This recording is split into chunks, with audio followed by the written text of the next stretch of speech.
What's good, guys? My name is Blind Wizard, and welcome back to the next episode of our Fire Emblem 3 Houses How to Play series. I butchered that. Oh, wow. So, in today's episode, we will be covering the basics of battling, whether it be actual battling, trading, exploring the convoy, ending your turn, exploring the map, and etc, etc. So yeah, let's just hop right into it.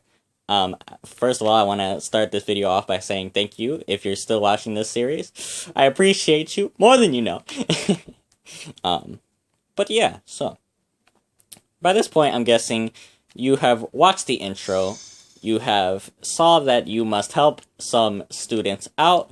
I hope I'm not spoiling this game for you guys. You better have watched the intro. No, anyways, we'll start. So, you heard that noise. The battle has started. The music is playing. The hype is real. In this battle, you start out with 4 characters in this paralogue mission. Paralogue? Prologue, my bad. You start with Byleth, your character. Dimitri will be to his right. I'll cut through. Or her right, if you picked female. Edelgard will be to their left. And Claude will be directly below. Now, the thing about Fire Emblem maps is that they are basically a gigantic chessboard. Chessboard. Where you have your units alongside enemy units. If you hear this sound effect, it means you are currently clicking on an ally. If you hear this sound effect, that is an enemy. And there are also such things as ally units, which we do have one currently on this battlefield, but they don't make a noise when you tap on them. You actually have to do something different for that, which I will get into just now. If you say you already clicked on your units, right, and you heard the little voice lines at when you first clicked them, Now you're like, wait a minute, I already forgot who the heck these characters were. Well, there's an easy fix for that. If you press the X button over one of your characters, and then you press the plus button, and then press Y, they'll make a little attack animation, and you can hear their voice lines, and technically also what weapon they're wielding. Like that was Byleth, or my Byleth, right there. So if I go one below and check this character, that's Claude. Due to his voice, I can recognize that, and I can also tell he's using a bow, because of the sound effect of his weapon. As well as if you kind of look around, if you kind of like sweep the map real quick, you will find that it's a grid shape. Obviously, if we're talking about the chessboard here, so in terms of that, we'll say that 4 spaces above your Byleth, 1, 2, 3, 4. And then you press A, you have that enemy there. You could do the same thing for them. You could press the X button, press the plus, and then press Y. And you'll hear them, as well as what weapon they're wielding. I believe that enemy is using a sword just because it sounded a little on the light side. I won't explain all the details of weapon sound effects and all that good stuff in this video. But just for all intents and purposes, I will say, yeah. So yeah, there are 2 differences between the weapons that we currently have on our units, right? There's Byleth, Dimitri, and Edelgard, who all have melee weapons. And then there's Claude, who has a bow, which is considered a ranged weapon. Now, in Fire Emblem, a bow has 2 range, while melee weapons usually have 1 range. Obviously, there are different skills, different things you can equip. We won't get into all of that. So, for all intents and purposes, I will show you guys how to attack with an archer. You want to set him 2 spaces away from the opponent. It doesn't really matter in which direction, as long as you can stand there and you're 2 spaces away. You just press A on the spot you want to stand on, and yeah. Now, okay, this is where it gets a little bit more confusing, because now we have a menu, right? Let me just make sure I am not in the vicinity. Okay, yeah. I'm not in a vicinity where I must worry about certain things. Okay. If you are in the range of an enemy, you will find yourself presented with 4 different choices. The top option will be attack. The next option will be inventory. Maybe. Never mind. My bad. The top option will be attack. So you'll just be able to attack them straight up. You can press A, and then it'll bring up something called the battle forecast, which basically tells you how much damage your character is going to do, how much damage they may do back if they can counterattack. But then when you're in this menu, you want to press A again to confirm the action and attack. For this, we'll say, we'll do that in just one moment. I'll go back to the main menu. Again, the top option is attack. The one below that is combat arts. Combat arts are, let's just say, they're a more powerful attack, right? Which cost durability from your weapons. We'll get into that a little bit later when I cover the market and the shop in those aspects. But yeah, just know that using your combat arts comes at a cost. So in most scenarios, it's better not to do that. Next option will be inventory, where you can see your character's inventory. Right now, my Claude has a bow. I believe he has a training bow. Maybe not. I don't know. I'm not gonna swear by anything. But he has a bow, right? And then underneath that is what we call a vulnerary. That's basically your healing potion of the game. So yeah. Whenever you click on your character's weapon, the top option will be unequipped, while the next option, I believe, will be something along the lines of get rid of it, scrap it, throw it away. So yeah, if you unequip it, and you back out, you check your character again, you'll hear that, they don't have a weapon now. There's an easy fix to this, in case you did it on accident. Just click on your character again, open their inventory, and re-equip the weapon. That's why you heard that one little... Let me play that sound effect again. So I unequipped it. Let me re-equip it. That sound effect. That means I've equipped that weapon to my Claude. And then the final option for right now is the end, or the wait button, or the wait command. I'm sorry. That is when your character doesn't do anything, they kind of just stand there where you place them. So for all intents and purposes, since I am in the range of this enemy, I will press the attack option, the battle forecast will appear, and you know what? I'm just going to attack him. Maybe I screwed up. Hold on. I know what I'm doing, I swear. Oh, my bad. You'll want to press A twice, because the first option will actually be to select the weapon you want to attack with, and then the battle forecast will come up. I swear, I'm good at this game. So yeah, I'll confirm. And I'll attack, and you heard the hit, you heard the guy get hurt by the arrow, and he took some damage. You got some EXP. Now that we did that, we will move,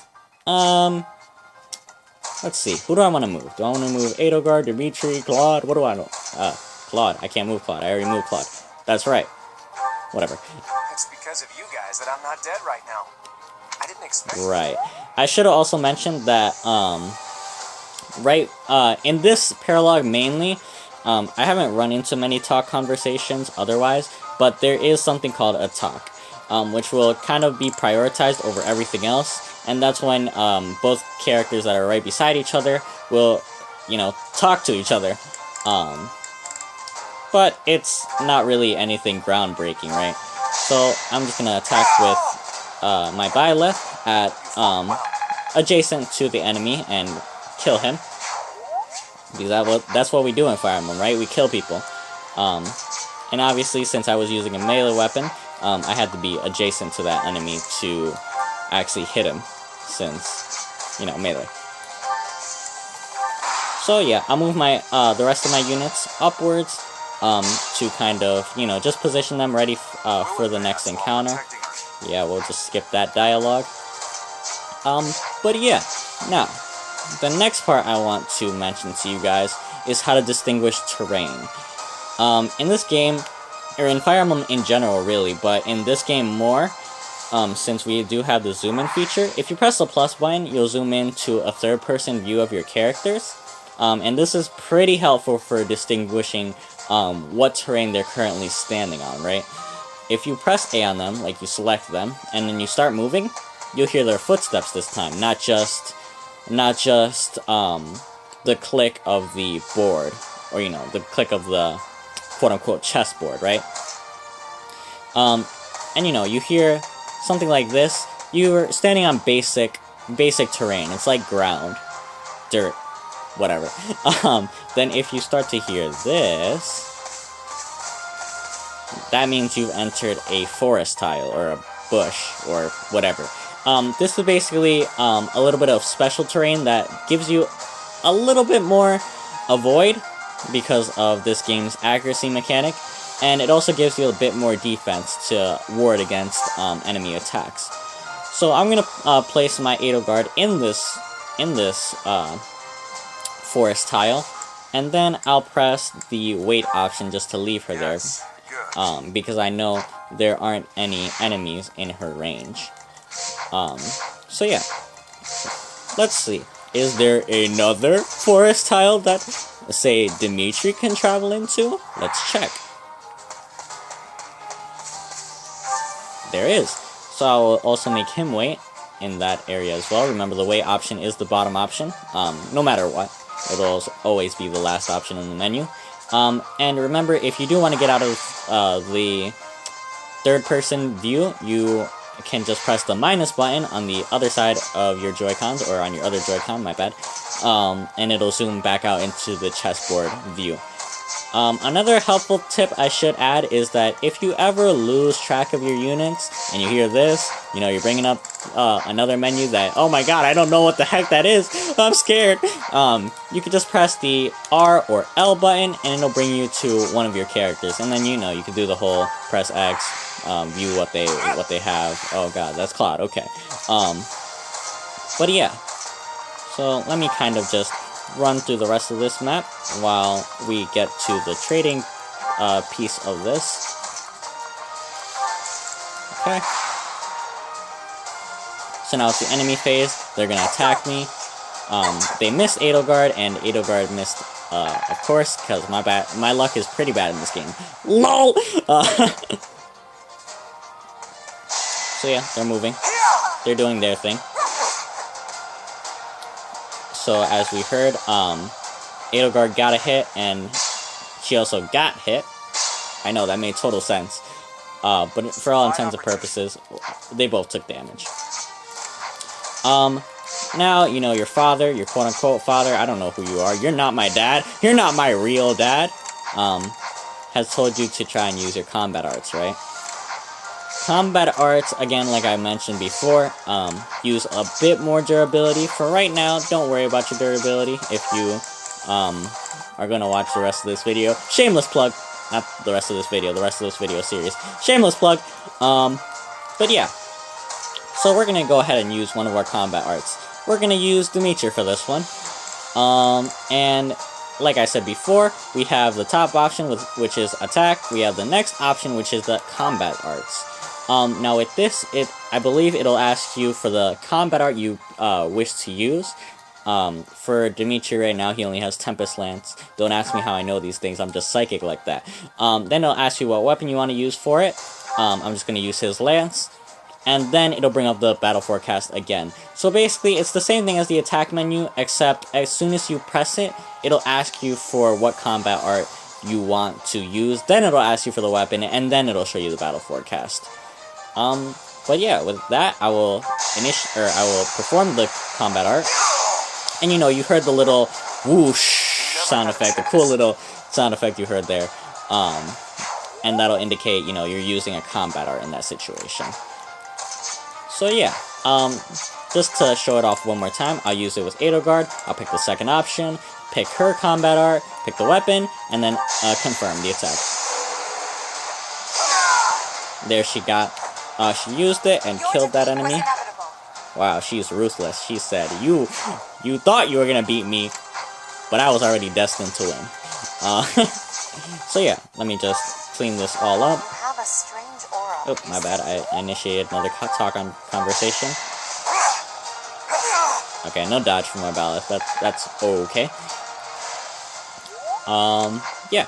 So let's take this kill with Claude. Perfect. That's the golden deer. Also, you don't have to worry about shooting through your allies.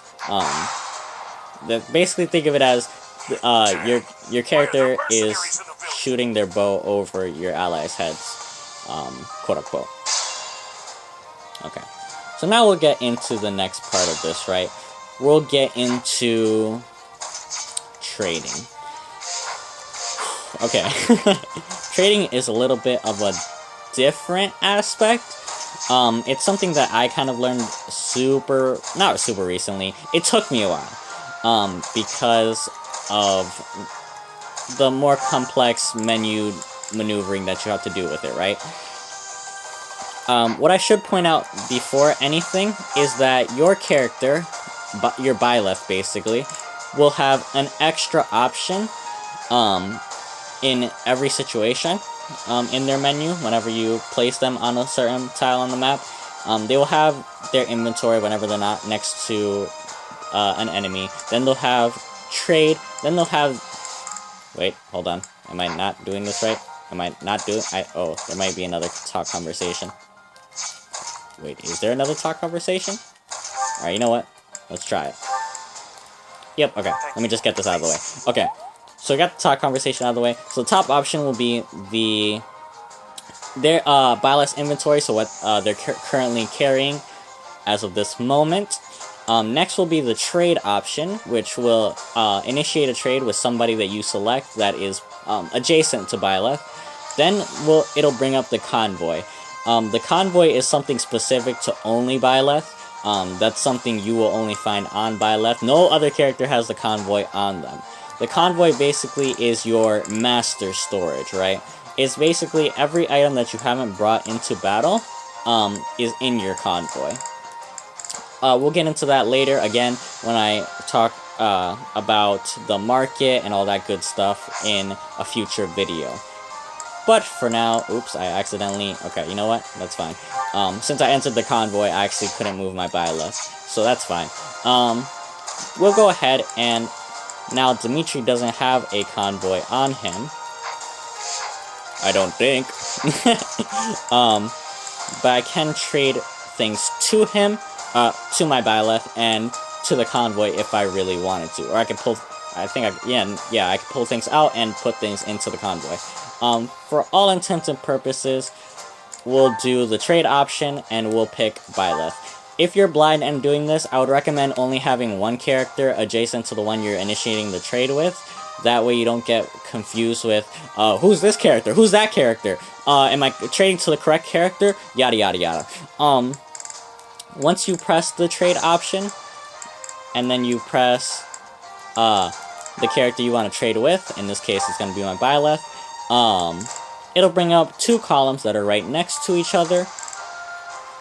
The left one will be the character that you initiated the trade with. It'll be their inventory. So in this case, it'll be Dimitri with his lance and vulnerary. And then on the right side, or the right column, it'll be Byleth's inventory with the sword and the vulnerary. Let me take a breath. This is a lot for me. I haven't done a real tutorial like this before. But yeah, so once you do this, it's kind of up to you, right? Since you initiated the trade with Dimitri, his inventory will be on the left, Byleth's will be on the right, just making sure you guys got that. And then when you click on an item that you want to trade over to the receiving character, you can press A on the item. For right now, I'll pick Dimitri's lance. And it'll bring you to the next empty slot in the character's inventory, which will be the third slot for Byleth, since he doesn't have a third item. Or you can trade it for, say, his vulnerary or the sword that he has. But yeah, for all intents and purposes, I will not trade the lance for, say, the Vulnerary. I will trade it for this empty space, which will just give the lance to Byleth. And then it'll return you back to the top of Dimitri's inventory, which now is only the Vulnerary. For this, I'll give Byleth the Vulnerary as well, and I'll back out since I've completed my trade, and now I'll wait where I stand. So yeah, that's basically it when it comes to trading and battling and stuff like that. I guess the only other thing I could really explain to you guys is the difference between regular battles and boss battles. It's not something crazy where it's like, oh my god, do I have to do some special inputs for boss battles? Nah. What the? Aren't you Gerald the Blade? Well, that's the thing, right? I was just gonna point out that the music will change whenever you're fighting the boss of the map. So now you've heard that the music has shifted from the cool, like chill theme song of the game, not theme song, but it'll be the most prominent battle music. To this, it sounds very intense. You can tell you're fighting a boss, and that would be the boss right there that I just kind of heard the info of. So that's really it when it comes to this. And, okay, of course he dodges. But I doubled. Not bad. And level up for Claude! I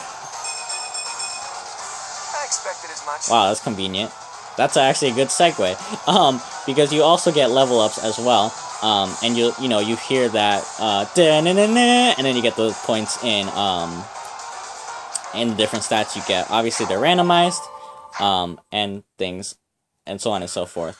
Oh god, that's spoilers, I can't show you guys that. But yeah, that's pretty much it for when it comes to battling. So yeah, if you have any questions, be sure to leave comments, and if I see something that people ask pretty frequently, I'll make a follow-up video on the topic.